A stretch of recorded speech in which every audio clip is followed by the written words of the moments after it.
compositeur, auteur-compositeur aussi. Et lui, c'est aussi un cofondateur de la Sokoda. Il veut nous éclairer parce qu'il y a des problèmes sérieux au niveau de la Sokoda. Est-ce que la militaire va se rendre de la Sokoda à côté?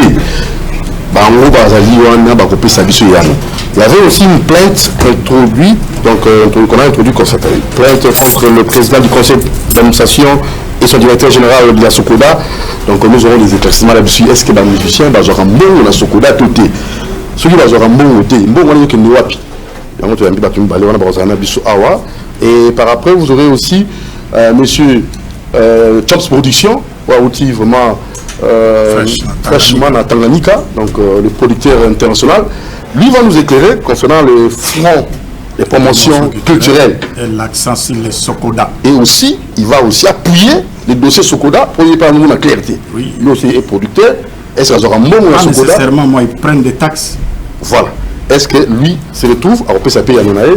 Il y aura aussi un musicien qu'on va recevoir là pour nous éclairer. Il y aura notre très cher Jean Gomer avec son maxi single Autotiami, donc mon truc, et l'autre qu'on en live. Donc 3 titres. Vous aurez Jean Gomer qui va passer dans le cadre de son maxi single et se décider représenté par Pablo Picasso.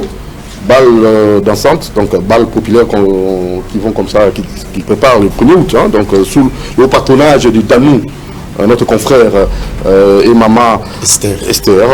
Voilà, on va d'abord vous libérer rapidement, c'est ce qu'on a dossier Makassi. Voilà, Pablo, non, qui pour le 1er août, vous avez une balle dansante, en fait balle populaire Moko. Ils en ont quitté beaucoup. Ah oui, donc tout ça l'appelle. Maman Esther Baboumissiango, confrère de la CTV. Tout ça l'appelle dans la émission sur le podium. Voilà, bateau balinga, bonne musique, surtout sur des de Kitambo. Donc le 1er août, tout ça la bonne on a 10 heures.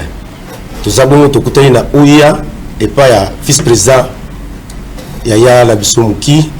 Tout le monde a 10 heures ti to comme cimetière à Kitambo. Totali bawe babiso bakenda ba Yoto Star ba Robert Camboge ba Jidembere Mbere ba Prince Sunda et le monde ba Marie Claire totali bawe nyonso bande ko na biso après na 16 heures tu wana sur l'avenue Bandundu liboso ya Mosaka wana podium me kozala la tosali bal populaire o to betela bino musique ya sode banzembo oyo bino bolingaka na ndenge to kolela bande ko na biso bo ndenge to mesana donc eza rendez-vous moko dano yenda ça la production et le monde maman Esther donc batu nyonso tozo ça l'appelle ba Gilles Kanza bozala bozangate surtout honorable la biso Makusuna donc présence ezala na maître Kobla honorable Makusuna et le monde honorable Thomas Luwaka donc le papé Zulu donc présence ya mutu nyonso ezala na nazo informer bino lisusu 3 semaines yango esali toza na Costa Rica ulungu mambe azaki déjà awa na Kinshasa yene mtazo chapeauté na groupe na biso sode donc boko zwa babiloko ya kitoko pene ya sika elongo na Anaconda akozala na biso donc eza tozo benga bana nyonso Kitambo Bandal bana zone bana Kasavubu o nyonso bayibilisa na sode baya ko sepele elongo na biso tokabola mawa na biso elongo na bandeko bakufelaki na mabota na bango tozala esika moko Daomi Kalume, Daomi Munilongo, Dada Molisho, Ruchi. Donc, nous sommes tous à la voilà. Donc, là, c'est qui kaba. Bon, donc, vous pouvez se dire, bon. Bacholilo, lilo. Ouya, yere, ma belle lycée, ouya. Na yakayoto sare nandingo yanzembo. Ouya, bayala ma belle lycée, ouya. Mwana mama ye presse sunda, ouya. Yala ma belle lycée, ouya. Robert Camboge na leli nanzembo. Oui, donc rendez-vous le 1er août. Donc le 1er août. C'est un rendez-vous à ne pas manquer. Et Corinne Damabé, Danou et Maman Esther, tout ce pays dans l'organisation de patronat. Moi, des mots de la spécialité, surtout Makusuna, honorable Makusuna, Maître Kobla et Papé Azulu, Jules Kanza, Yabino Yango Dongo. À la prochaine. Merci beaucoup. Voilà rapidement Mama Africa Aïli Bissora parce que Tobo Salaki est présidente Mama Africa SAP Nakati Mboka Mankini. Elle est venue pour nous informer très rapidement parce que Balobi Kalami était défini ma tata. Maman Africa, bonne santé.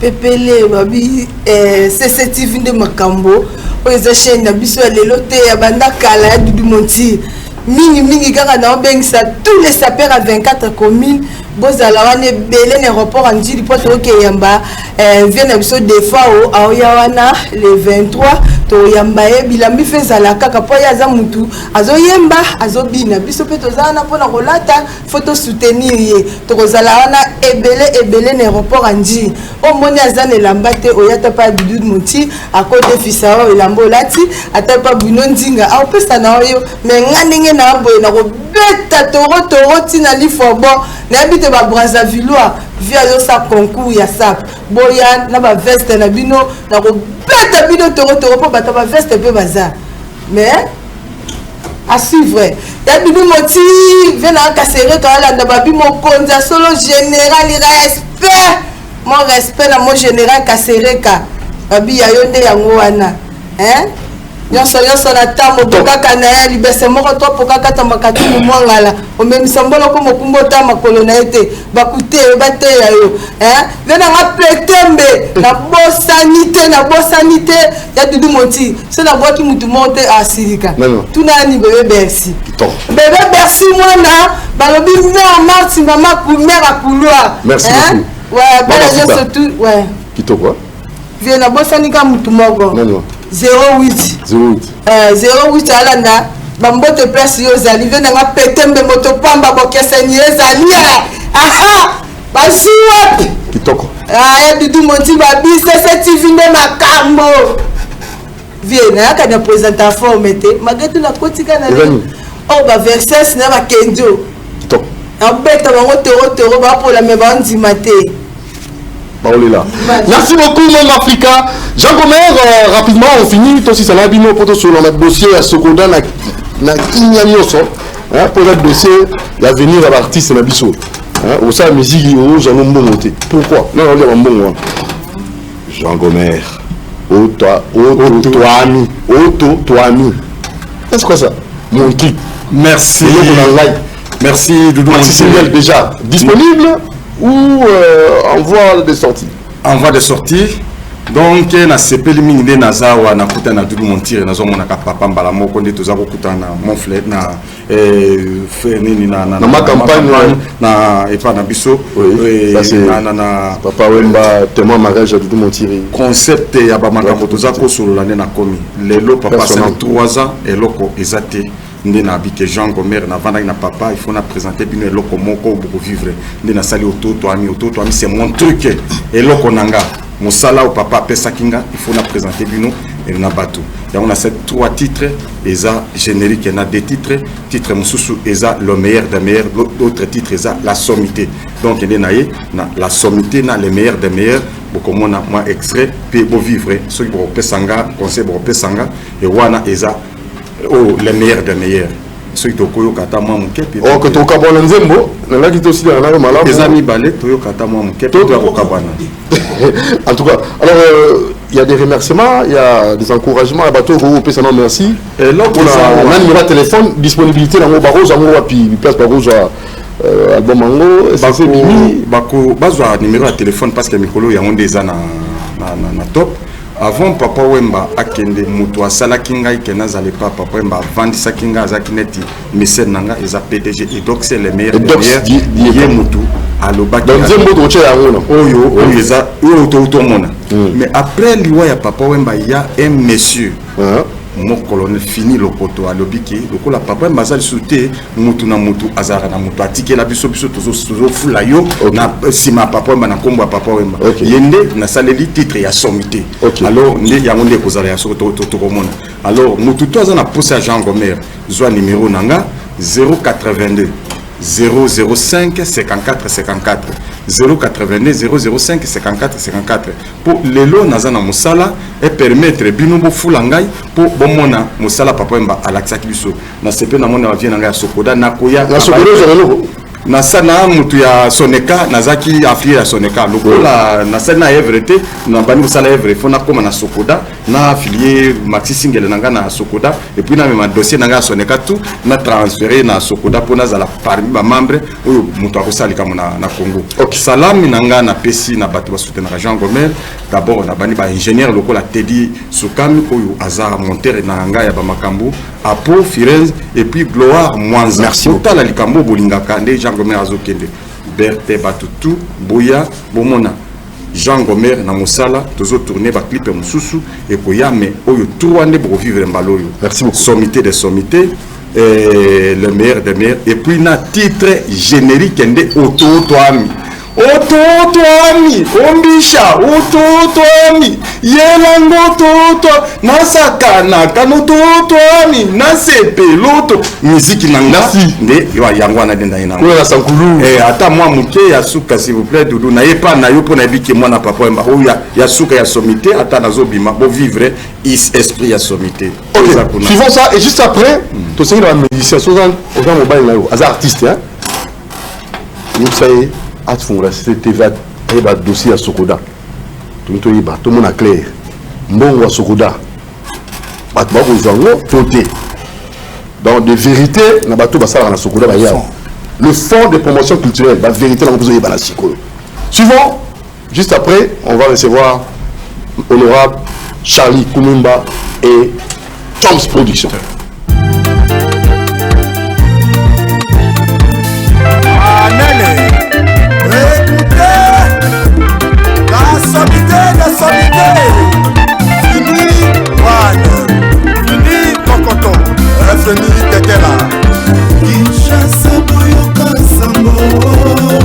Mwana mobali ya bongisi mosala fini lokoto akende sango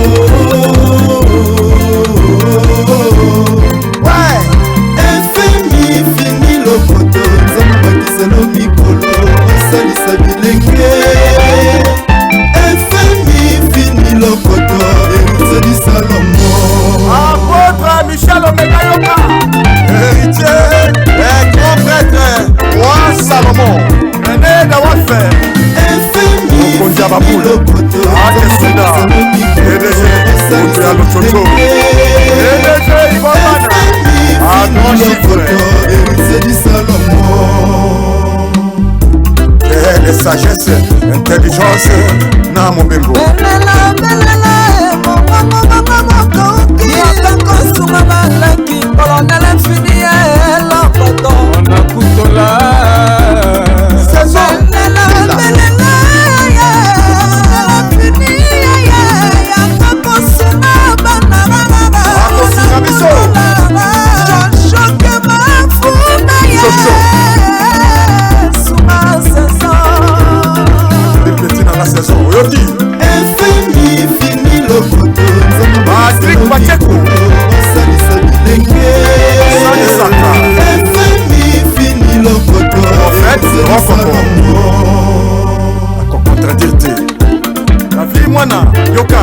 sangani bandaka bato na milongo na Kinshasa lelo ye na balimosine na ya koto kontina nyonso okenda kozongaka sakutumbe na loja nsima na mungu esopani lelo komisomite kokapesani kobongisa kopesa esalokola oloni bilamba. Voilà, on va finir avec Ototoami juste après, avant la fin de l'émission. Bon, j'ai extrait en haut. Jean-Romain, félicitations, qualité à clip qui tombe. Nous avons pas de qui est Liboso. C'est le Moro. Mon truc, ton truc. Ça c'est bien. Alors, parlons de choses plus sérieuses parce que bah, du Makambo, Bandi Siko. Makambo, il y a fond de promotion culturelle, na Makambo Sokoda. D'abord, on a passé une botte mingi na monsieur honorable. Un éditeur chargé de mission, il y a Sokoda. Bonjour, monsieur honorable. Ah, bonjour. Édition honorable. Exactement. Yo, vous avez une édition, vous avez dit que vous avez une édition, vous avez une ancienneté, Côté la bande de la CTV, tout ça rappelle partenariat nayo. Oui. On a coupé sa biso ba musique kala pour la radio Liberté Kinshasa. Oui. Et on a quoi alimenter biso makasi. Oui, mais tout ça même dans contrat. Oui. Contrat wana elobaki Oui. que ngai il faut na banda couper Sabino. Oui. Ba musique oya kala. Voilà. Et à votre tour il faut que Ça la publicité pour nanga. Alors la musique édition le coup maison. Mais édition je crois que oyebi situation ya mboka piraterie. Nga nazalaki mutu ya liboso nayebisaki bacollègue na ngai ya baéditeur que soki tondimi kaka biloko ya Chine ekota na Congo abo pia biso nyonso to tokokanga ba magasin René ezalaki epai nanga. Tous les éditeurs na ba Socrate bamolende bazalaki à la fin bandimi babiloko ya Chine ekota moyennant exempillage et maintenant tout ça Bah édition je koufi. mais tous les éditions nous sont écoutés mais n'a pas si bien information d'ici peu de temps édition honorable Azako Fongola édition d'ici peu de temps. OK. Donc on a pour reprendre l'activité. Plainte contre le président du conseil d'administration et son directeur général de la Sokoda. Plainte Yoko Tsaki. Ils en ont parqué. Mala Eleki, M. Charlie Koumba, il est administrateur, il est aussi compositeur et chanteur aussi. M. Charlie Koumba, bonjour. Bonjour cher ami. Sentez-vous bien? Parfaitement bien. Nangarayo, on va dans la Djilo. Oh. Le Wagoy, le Mbate. Vous avez la Kanda. Oh. Non, rien de rien. Non, je ne regrette rien. Ni le bien qu'on m'a fait, ni le mal, tout cela m'est égal. Avec mes souvenirs, j'ai allumé le feu, mes chagrins, mes souvenirs. Je n'ai pas cœur à Dieu, avec le trémolo. Djilo Kesas. Nous avons les artistes de talent beaucoup fracas. Ah oui, parce que... Donc on s'est retrouvés à Sokoda. Oui. Autant qu'il y a plainte chargé d'émission à Sokoda, Oui, tout à fait. à Kotisaki.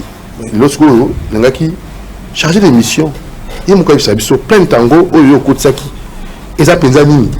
Beaucoup de niveau Nini. Il y a qui chargé d'émission par photo, ils ont dit, il y a Moron Djambé, il y a Boulonzi, il y a par photo, ils ont pembe, il y a Verkis qui a mangana. Bon, autant il y a petit na Nairobi. Par photo, ils ont dit. Boulonzi, autant par photo, par tout le monde a penza. Ils ont mis moto, ils ont dit à 0 mètre à Verkis. Et le lobby, Verkis, c'est le lobby. Si vous voyez la télévision, donc il a parqué au côté plainte contre Verkis, qui est mon lana, PCA, PNA DG Naïe. Et ça, ils ont pensé à Cameroun. Monsieur honorable, ils ont. Voilà. Ça va photo, on a Verkis qui est mon lana. Écoutez, merci. Dans la photo, on va expliquer sur la photo. Balancez plus sur. Ah, vous allez. Attends. Non. Avant tout comment. C'est du milieu là-bas. Ah, vous allez. Non, awa toza en mission na Nairobi. Awa na hôtel auto vandaki na Nairobi ya Tamasha Corporation. Côté mosusu boza komona ambassadeur ya République démocratique du Congo. Donc tokendeke pa na yepoye baké quand même il y a des dignitaires qui amwangana oazana na Nairobi. Awa oza komona président Verkis avec les grands patrons. Ici toza na société sœur il y a droit d'auteur ya Nairobi mission bapesa kinga poto signer contrat de réciprocité nazwa projet il y a contrat de réciprocité entre sociétés sœurs il y a droit d'auteur il y a Kenya la République démocratique du Congo à Kinga.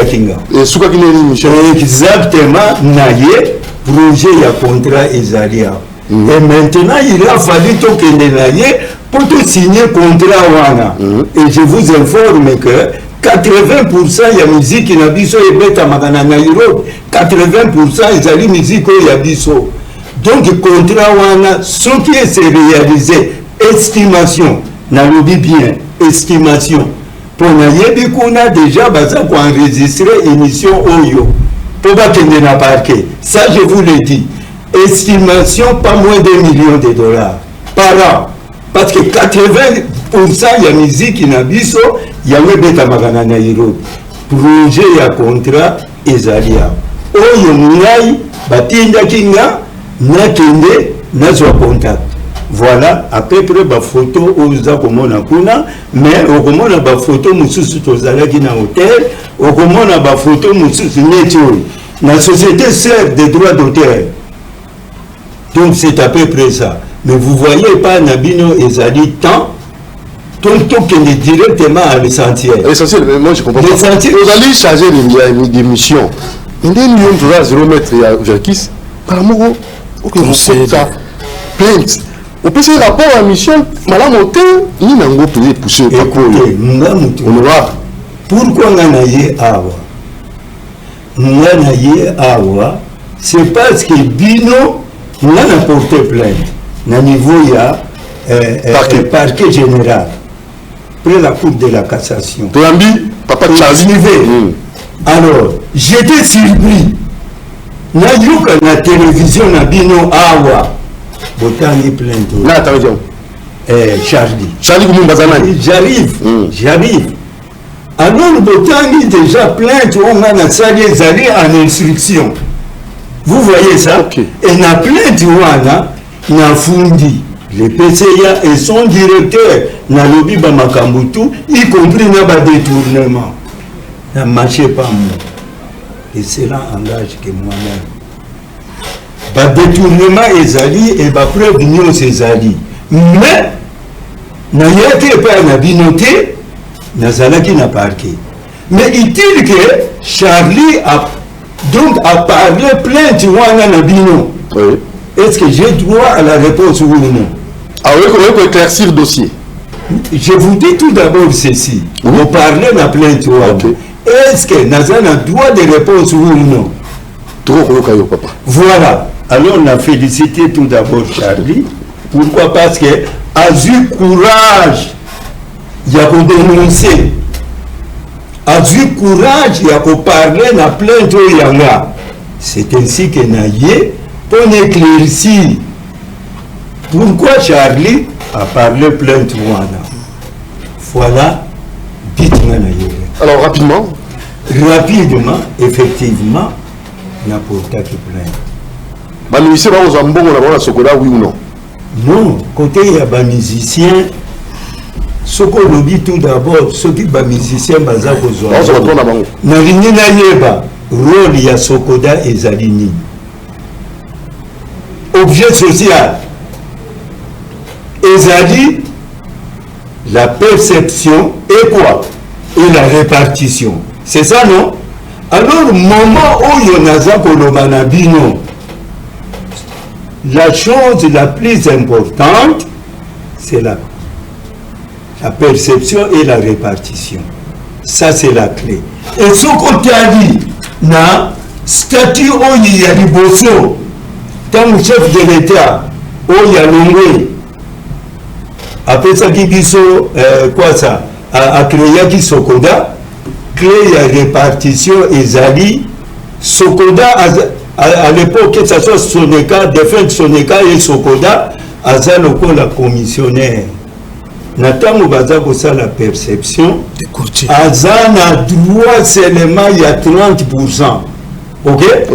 25% pour la fonctionnement. OK. 5% ezali pour la social. 70% ezali pour la musicien nyonso. C'est-à-dire quoi? Nazo exemple. Par exemple, tous les ya Mamu National ou bien mon petit Billy Clinton et Betty na radio. OK? Sokoda azana droit à salani. Akende azwambongo. Maintenant, ce qui a Zimbo Moana, Baptiste, Bazana 70%, Clé Zali. Alors, qu'est-ce que c'est qui se passe?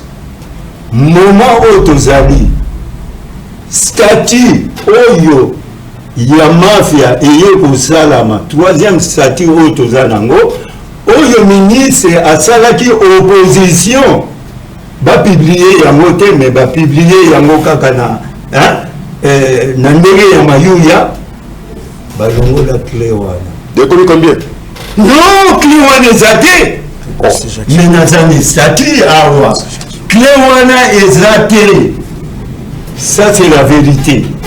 Statut yango ezali awa.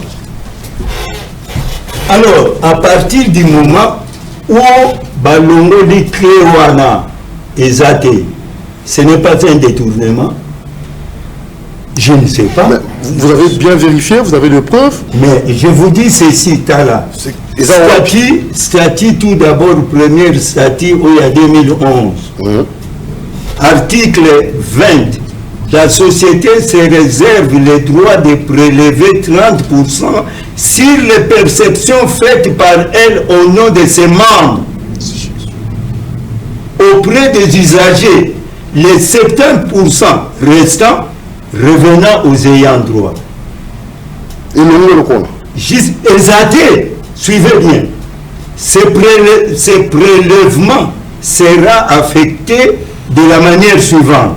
25% pour le fonctionnement de la société, 5% pour la constitution d'une caisse d'entraide et de secours en faveur des artistes et écrivains. 5%. 5%. Donc au total 30%. Donc c'est-à-dire, tous les cas par exemple, il y a qui c'est Oyo, artiste Nabisha Mouné Nabuti Kokufa, Simaro, Nana Binisa Kimbo. C'est le gouvernement. C'est pas Bansoussou Bazako Loba, 600 000 interdits d'histoire. Est-ce que Sokoda, je vais vous le démontrer? Est-ce qu'à cause d'un bon non, j'ai dit ceci, mais c'est le gouvernement Bimsakambo au souci à Zanango pour Nabarki. Est-ce que Sokoda a coquille aux Zanango? Non, ça, première statut. Maintenant, statut au ministre, c'est qu'il faut pas harmoniser. Ok? Parce que c'est l'Assemblée générale. Deuxième statut, l'article 22. La société se réserve le droit de prélever 30% sur les perceptions faites par elle au nom de ses membres auprès des usagers. Les 70% restants revenant aux ayants droit. 25% pour le fonctionnement, 5% pour la constitution d'une caisse d'entraide et de secours en faveur des artistes créateurs et éditeurs. Bon, maintenant, troisième statut. Nana koki koloba ya mayuya. Bakomi na kati. Exacté. Non. Maintenant, c'est là où il y a les détournements. Mais si vous plaît, vous êtes chargé des missions, il y a Sokoda. Oui. Mais jusque-là, je suis chargé des missions. Mais si vous avez une répartition. Mais répartition, ils ont ça la manette. Pourquoi n'apporter plainte? En tant qu'associé tout d'abord. N'apporter plainte. Musicien, artiste, Azana Sokoda, Azana affilié à Sokoda, il va faire comment? Mais, quand on dit que petit, moi et Koki, à ça, Nini. Ou bien, moi, non. Ce qui est vrai, il faut s'affilier. Mais où est affilié? Il va faire comment? Il a droit à 70%, c'est-à-dire quoi? Actuellement, mais donc si quoi répartir de façon imaginaire. Et voilà. Vous êtes sûr et certain? Mais comment?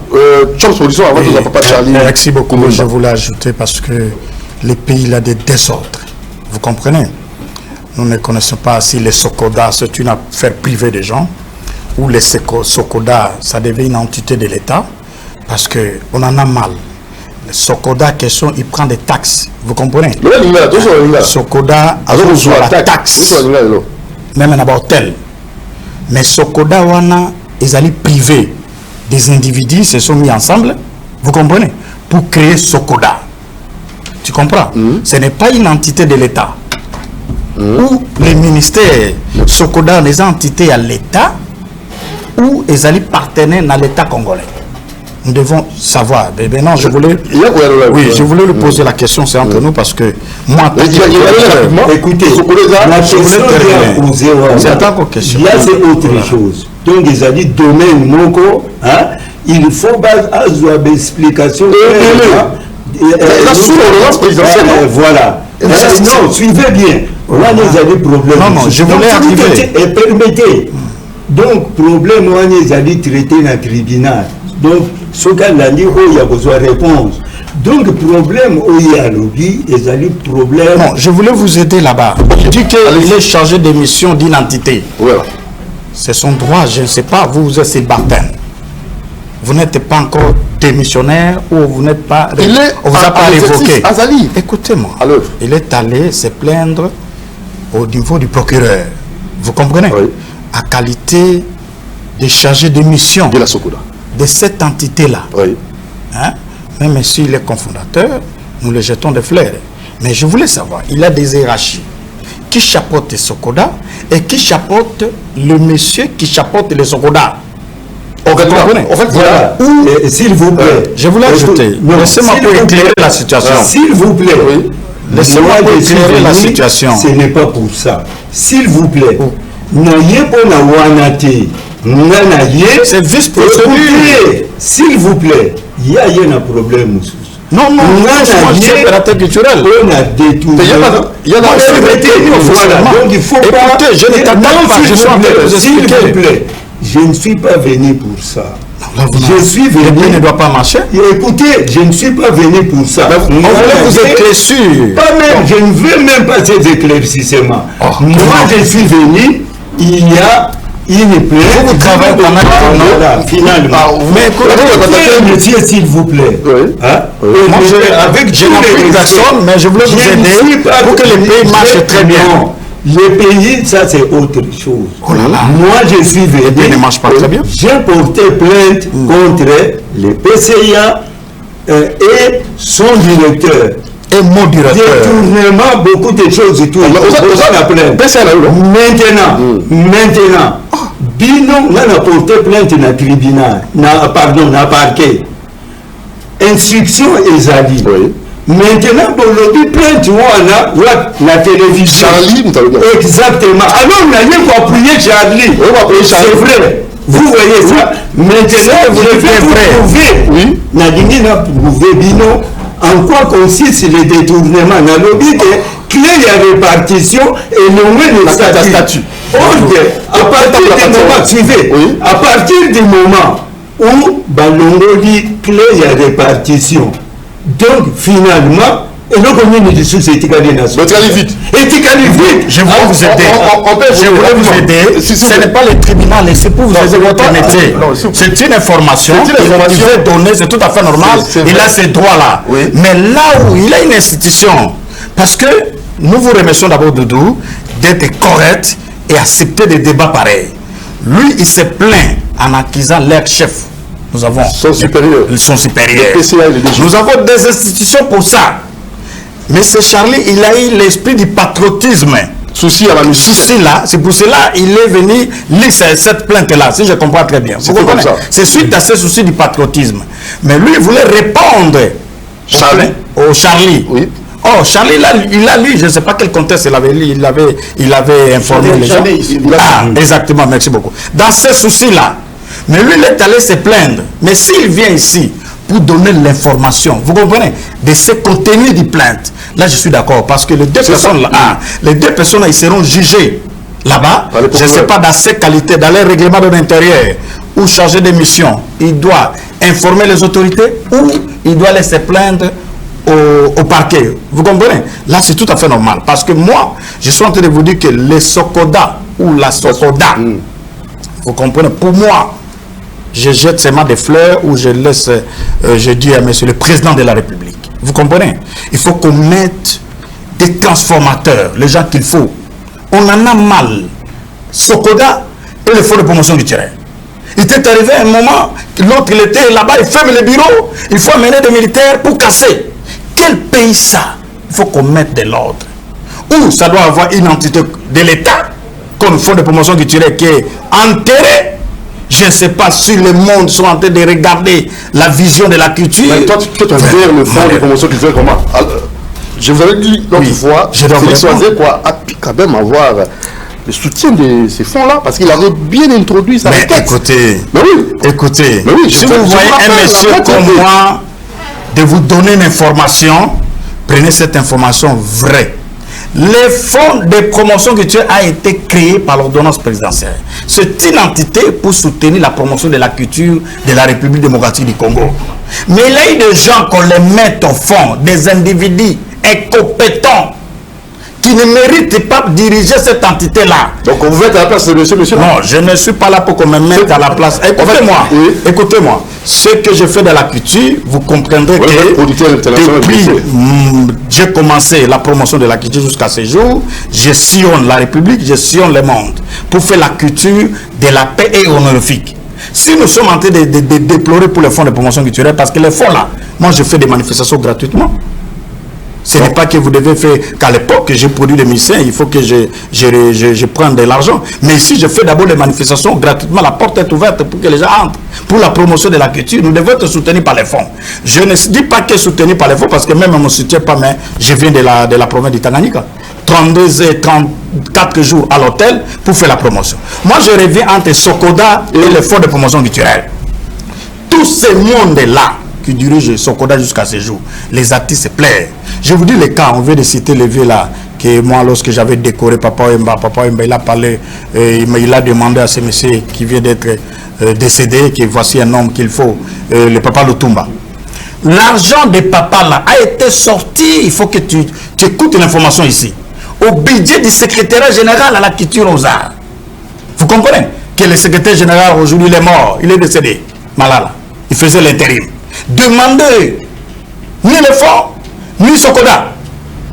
Mais où part l'argent du Sokoda? Il n'y a aucun monitoring qui se fait, pas de suivi, pas de contrôle. Donc nous allons à l'aise, on travaille bon à Sokoda. On bouffe de l'argent. Écoutez, oui, papa.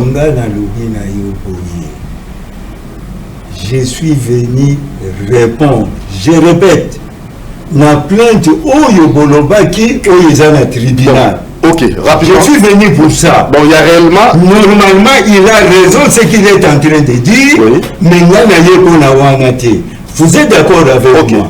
Maintenant, je vous ai dit en quoi consiste le détournement. Voilà. Tout d'abord, les 70% où il y a artistes.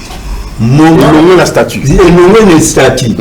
Maintenant, répartition et ça n'a maka n'andenge PCIA Soka la Moukina DG va répartir et il y a combien de côtés. Il y a lundi procureur pour dire non en tant qu'associé, ça la réquisition.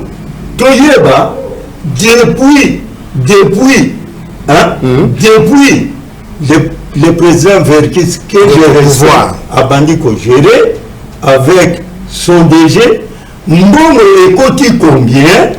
Si c'est par exemple $1 million, la loi dit que 30% est abonné à Sokoda. 70 pour l'artiste. 70 pour les artistes. Alors, si Kotoye Bakate et Kotaka, merci beaucoup, c'est clair. C'est ainsi que Nabindi na plein de na Sali, Obino Botangi, Charlie Atangi, na Pouye Charlie. Oui. Donc il a confirmé effectivement plein de wana ezali na lindi biloko wana salama batinda réquisition toyeba combien côté. Je crois que c'est clair. Mais maintenant à part ça, il y a eu aussi quoi de preuves ici au lieu mongo et kota na compte ya compagnie non basala nini bayokana bosala pour ça la cour de émission. Non, mais nga mutu naza ko dénoncer ici okoya kokuta ba versement tozwa exemple Equity Bank $6,000 or que Bordeaux c'est un faux. Alors Basali Nini, mais je vous dis la vérité, ce sont des preuves. Basali Nini, Baké n'a pas une victoire. Le ministre est au courant. Suivez ce que je vous dis. Maintenant, vous êtes informé. Baké n'a victoire. Basali, note de perception. une victoire à fouti. Oui. Mais maintenant, il faut prouver à la Kembongo et continue à banque. Bapier, Moutio aussi à l'ongwa na banque. Basali, document Oyo, soi-disant, Mbongo et continue na banque. Na banque. Bakamati Siko, note de perception, Bapesi n'a pas une victoire. Ok. Kembongo a ne foutami. Ok. Orgue, c'est faux. Bakamati Mbongo na bango, Basali Nini, Bali. Ce n'est pas seulement vous n'avez rien fait. C'est moi qui alors, l'information vraie. Voilà. Maintenant, ce n'est pas tout. Regarde, peut-être les Agamoko. Sotiko même. Donc, Moutouyo a limité signature, il y a M. Ndumbi Emmanuel Njoli, Oyo Azala Kiki, le directeur provincial, coordonnateur provincial. Baké, comme ça, la perception, il y a combien? Il y a 1100. Baké, c'est une note de quoi? De perception. Et tout le côté là, toujours, na agence ou na ouya sayo. Alors, Emmanuel est en question, mais Moutoua Batou, ouya sayo, innocent, regarde, bah, imiter signature naïe. C'est une infraction. Bon, maintenant, ce n'est pas tout. Alors, tiens, si Kouyo, bah, il y a la quoi? Investigation. Bah, inviter Emmanuel, mais yo, Moutozali, directeur provincial, Biloko, il est gagné. Bah, chargé la mission, n'a pas une victoire pour ça. Alors, tu as découvrir Biloko et Zali Mafia. Au petit rapport. Mais écoutez, il y a un rapport. Il faut le dossier. Contre qui? Contre le coordonnateur provincial qui est Emmanuel Njoli. Et tout ça, Emmanuel Njoli a accusé commission Anna Lubino, mais commission Anna Bino Bossali, Bango Pe Baza va complice. Mais c'est ça, la plainte est là. Donc c'est pour dire que ce qui est. Donc la décision à la procureure, tant au Makambo. Bon, c'est là. C'est ça. On a dit Biloko, c'est vrai. Mais si moi je suis venu, c'est pour l'encourager. Pourquoi? Parce que Nalobi, le coup la bango déjà ça la plainte. On a Nalobi beaucoup comme la procureure générale qui est ça la plainte. Na plainte on a la sali. Na plainte bango basala. Baduka moyen basala ni. Bajoine. Ok. Voilà. Mais Charlie Boulago, sous qui ça?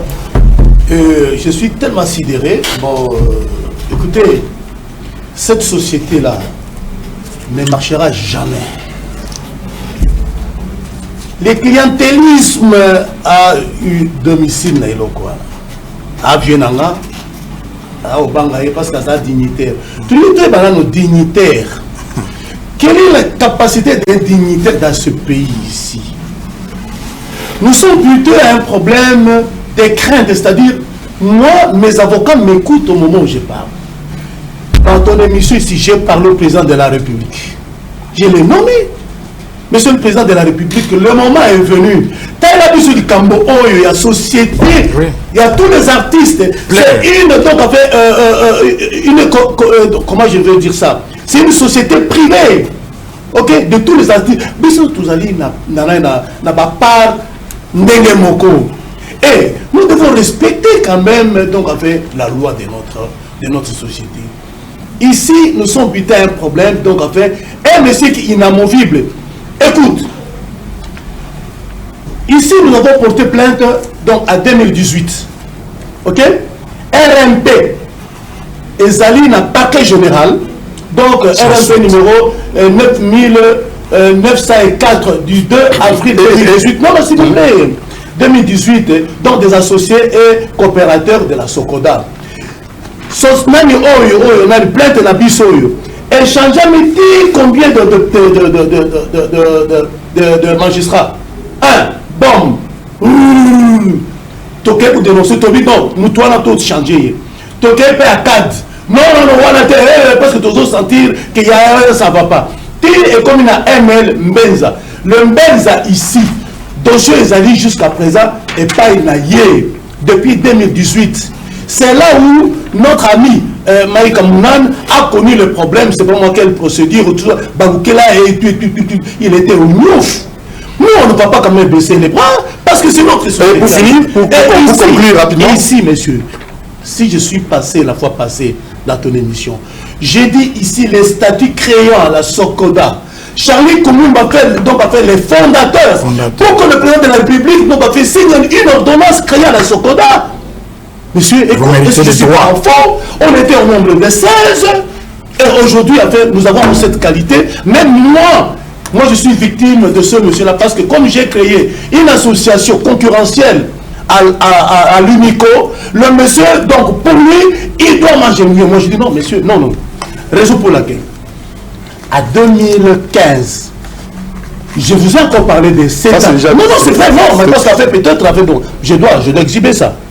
Ici, l'invitation m'a été adressée donc pour les statuts qu'on devrait faire, parce qu'il y avait le nouvel affaire, donc statut qu'on devait faire pour l'uniforme de l'OADA. Ok, parce que tout le monde a dit l'OADA. Mon frère, ici, nous devons nous réunir à l'hôtel Venise, n'est-ce pas, en date du 14 et 15 juillet donc 2015 à 10h à l'hôtel Venise. Combien on a de toujours comme fait délocalisé. Le Venise, non, s'il vous plaît, je vais finir. Il faut vraiment que j'en finisse. Or, donc, a fait invitation Yango, signé par le comité d'organisation, vice-président de la commission Nyokalong et le président de la commission, M. Kamangana Berkis. Moi, je n'ai jamais assisté à cette assemblée qui s'est tenue, n'est-ce pas, frauduleusement, donc a fait une délocalisation dans la Salon Rouge Affaires étrangères. C'est là où le mal a commencé. Et avec Madame Kavira, tout marchait. Dès que le personnel de M. Banza Moukale est arrivé, c'est là où le manœuvre de mon bouddhisme a commencé. Et c'est là où nous sommes endormis. Monsieur le président de la République, je renouvelle que donc cette fois-ci nous voulons voir clair, c'est notre société à nous tous. Et s'il faut passer des assemblées générales électives, c'est à nous tous afin de nous mettre ensemble, parce qu'on ne peut pas vivre dans cette médiocrité. Merci beaucoup. On ne peut pas avoir peur de quelqu'un parce qu'il est dignitaire. Merci, monsieur l'honorable. Devant le caméra, parce que vous les journalistes vous êtes là pour nous aider donc à confirmer les informations. Raison pour laquelle Naya qui a pour dénoncer. Et si l'ami a suivi ça, raison pour laquelle nous tous si le banane va plainte nous sont ensemble. Et Zali nana na parquet. C'est pour qu'il a fait l'opinion. Puisse nous suivre. C'est l'église parce que Azalaki donc a fait l'Oada en mandat il y a 3 ans, non renouvelable. Il est au 4e mandat. Merci beaucoup. Non, mais non, ça va pas. On doit dénoncer ça, monsieur. Oui, si je comprends, les deux grands hommes ici, ce sont des cofondateurs de la Sokoda. Voilà. Si je comprends. Voilà. Il est là. Vous n'êtes pas confondateur. Rapidement. C'est lui, il a le droit de se plaindre à la justice. Votre information, rapidement. L'information, on n'avait pas le temps, c'est une chose très sérieuse. Mais oui, pour aider le peuple congolais et surtout les artistes. Je viens d'organiser une grande soirée historique culturelle pour la paix et honorifique à Kalemi. C'était le 12 juillet 2019. Je viens de faire 32 jours et 2 jours à Goma, à Kalemi, à l'hôtel, avec mes frères, pour honorer les gens qui ont la culture de la paix. Oui, rapidement. Du civisme fiscal, la culture d'inviter le tribalisme, la corruption, des gens qui veulent que les pays puissent avoir l'émergence. Nous avons eu la chance de sillonner le monde. Un pays qui veut l'émergence, il doit payer les taxes. Pas de confusion, des confusionnistes entre Sokoda, les fonds de promotion culturelle, je ne sais pas. Merci, Torch. Monsieur le chef de l'État, oui, pour clore. Vous êtes quinois comme nous avons étudié au Collège Saint-Ophile.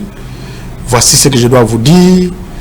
La culture est le socle du développement d'une nation. Je vous prie de réunir d'abord les gens du Sokoda, qu'on comprend la vérité, parce que les gens qui dirigent Sokoda, rien ne marche. Merci beaucoup. Les gens qui dirigent le fonds de promotion culturelle, rien ne marche. Merci, on va. Je crois que nous avons cette fois-ci, je vous remercie Doudou parce que vous êtes un bon journaliste. Nous voulons cette fois-ci avoir un ministre de la culture et des arts, un bon ministre qui est un transformateur, pas les gens qui ne connaissent rien, absolument rien. Je préfère que les DG soient là, les PCIH soient là. On doit écouter je préfère une pareille émission. On va éviter le PCA et les DG. Confrontation.